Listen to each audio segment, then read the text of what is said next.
नमस्कार, मैं वैदेही भार्गव आपका स्वागत करती हूँ न्यूज फ्लैश में। आइए बढ़ते ताजा खबरों की ओर। भारतीय जनसंघ के संस्थापक डॉक्टर श्यामा प्रसाद मुखर्जी की पुण्यतिथि पर भारतीय जनता पार्टी ने उन्हें श्रद्धांजलि अर्पित कर इसे बलिदान दिवस के रूप में मनाया।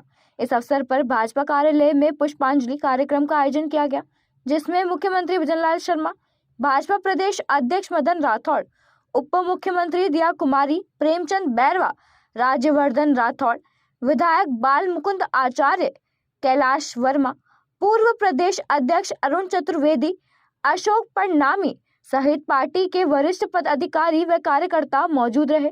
मुख्यमंत्री भजनलाल शर्मा ने डॉक्टर मुखर्जी की तस्वीर पर पुष्प अर्पित कर उन्हें श्रद्धांजलि दी और बाद में कार्यकर्ताओं को संबोधित किया। उन्होंने कहा कि श्यामा प्रसाद मुखर्जी राष्ट्रवाद के अग्रदूत थे, जिन्होंने एक देश में दो विधान, दो निशान नहीं चलेंगे का नारा देकर देश की एकता और अखंडता के लिए अपना जीवन समर्पित किया। मुख्यमंत्री ने कहा कि बंगाल के अकाल में मुखर्जी ने लोगों के निवाले के लिए काम किया जब वे केंद्र मंत्री बने, लेकिन जब उन्हें लगा कि मूल्यों से समझौता हो रहा है तो उन्होंने त्याग किया और राष्ट्रवादी विचार के साथ जनसंघ की स्थापना की। जिस पार्टी की शुरुआत 14 लोगों से हुई थी, आज वह 14 करोड़ कार्यकर्ताओं की पार्टी बन चुकी है। इस दौरान मुख्यमंत्री ने कांग्रेस पर निशाना साधते हुए कहा कि कांग्रेस ने हमेशा भेदभावपूर्ण राजनीति की है, आज वे ट्वीट करने की राजनीति तक सीमित है। उन्होंने विपक्ष पर तंज कसते हुए कहा, मैं खुले मंच पर चुनौती देता हूं, भाजपा के 1.5 साल और आपके 5 साल के कार्यकाल की तुलना कर लें। कार्यक्रम के दौरान अपने संबोधन के चलते भाजपा प्रदेश अध्यक्ष मदन राठौड़ भावुक हो गए। हमेशा स्मरण करते हैं जिन्होंने भारतीय जनसंघ की स्थापना की, आदरणीय डॉक्टर श्यामा प्रसाद मुखर्जी के बारे में बहुत कुछ अपने साहित्य में भी उपलब्ध है और आप सब ने भी निश्चित रूप से, मैं सोचता हूँ यहाँ जितने भी लोग बैठे हैं वो सब उनके जीवन के बारे में बहुत कुछ जानते हैं।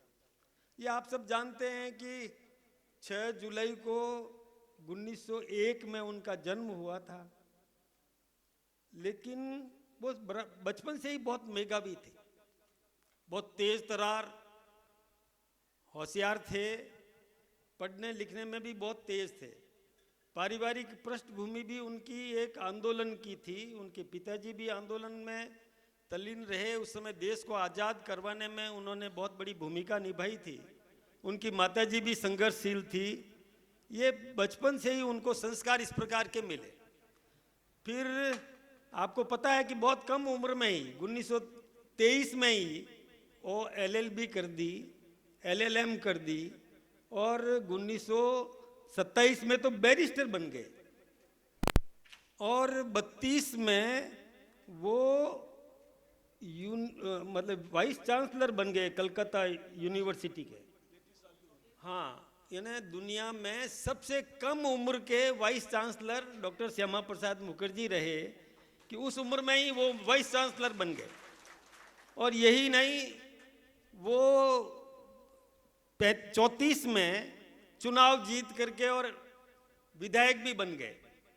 और विधायक बन करके, और जब उनको लगा, बंग भंग का एक आंदोलन चला था, बहुत बड़ा आंदोलन चला था, आपको पता होगा, कई लोगों को पता। इस तरह मित्रों, मैं कहना चाहता हूं कि यह जज्बा के माध्यम से डॉक्टर श्यामा प्रसाद मुखर्जी जैसा बताया एक होनहार, उन्होंने देखा 1943 में बंगाल के अंदर जब अकाल पड़ा था, उस अकाल को लोगों की त्राही मच रही थी।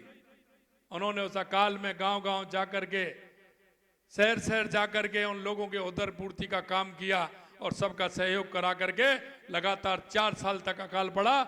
उसका निदान भी उन्होंने आजादी से पहले उसका किया। आज खुशी है, कल माननीय अध्यक्ष जी, जो 14 लोगों की थी, आज वो 14 करोड़ की पार्टी बन गई है। ये सच्ची श्रद्धांजलि माननीय डॉक्टर श्यामा प्रसाद मुखर्जी को होगी। उन्होंने बातें कही थी, उनको आज भी माननीय प्रधानमंत्री जी आज पूरा कर रहे हैं। धारा 370 हटाई, बहुत बड़ा काम किया जो किसी ने सोचा भी नहीं था, लेकिन कर दिखाया मोदी जी ने। और उस समय जो बात कही उन्होंने कि कश्मीर हमारा बहुत ही महत्वपूर्ण अंग है भारत का, वो भी प्रधानमंत्री जी ने कर दिखाया। गरीब कल्याण की योजनाएं हैं, उस समय जो उन्होंने सपना देखा था अखंड भारत का, उसको भी हम लोग आज पूरा कर दिख रहा है हमारे सामने कि ये सब कुछ पूरा होने वाला है, एक विकसित भारत बनने जा रहा है। सभी उनको याद भी करते हैं, उनके संघर्ष को याद करते हैं, उनसे बहुत उनके जीवन से हम सभी कार्यकर्ताओं को प्रेरणा मिलती है और मुझे लगता है कि वो समय हमें भूलना नहीं चाहिए। वो जो संघर्ष उन्होंने किया, जो क्या परिस्थितियाँ थी, विपरीत परिस्थितियाँ थी, उस समय उन्होंने जो कुछ किया ना, आज हम लोग देखते हैं कि कैसे किया होगा, लेकिन बहुत कुछ सीखने को मिलता है। युवा पीढ़ी को भी उनके जीवन से बहुत कुछ सीखने को मिलता है। मैं तो आपके माध्यम से युवा पीढ़ी को कहना चाहूँगी कि वो भी उनके बारे में, उनके जीवन के बारे में पढ़ें, जानकारी हासिल करें, क्योंकि वो उस समय जो उन्होंने किया, आज हमको बहुत आसान लगता है ये सब कुछ, लेकिन आसान नहीं था। वो जो इतना लंबा जो समय गया, 12-13 लोगों की पार्टी, आज आप देखिए 14 करोड़ लोगों की पार्टी बन चुकी है। बहुत बड़ा काम हुआ है। उसको पूरा करने के लिए आज 14 करोड़ कार्यकर्ता, 14 करोड़ समर्थक, जिनका नेतृत्व प्रधानमंत्री मोदी जी कर रहे हैं, हमारी पार्टी के अध्यक्ष नड्डा जी, हमारे गृह मंत्री अमित शाह जी, उस रास्ते पे हम सब चल रहे हैं। और अपने आप में उदाहरण है कि देश को एक करने के लिए जिन्होंने अपना जीवन बलिदान दे दिया, वो हमारे लिए प्रेरणा का स्रोत है। हम भी राष्ट्र के लिए कुछ करें, और इसीलिए ये एक पार्टी आती है, एक विचारधारा आती है, और उससे एक राष्ट्र बनता है। हम सभी आपके दर्शकों को, हमारे मतदाताओं को धन्यवाद देते हैं कि उनके आशीर्वाद से आज ये सपना पूरा हो पा रहा है। और ये शुरुआत है, जिस तरह से प्रधानमंत्री मोदी जी ने कहा, अभी हर व्यक्ति, हर गांव को आत्मनिर्भर बनाना है, हर व्यक्ति को सक्षम बनाकर आगे मजबूत करना है। अभी तक के लिए इतना ही। देश विदेश की खबरों के लिए जुड़े रहे हमारे साथ।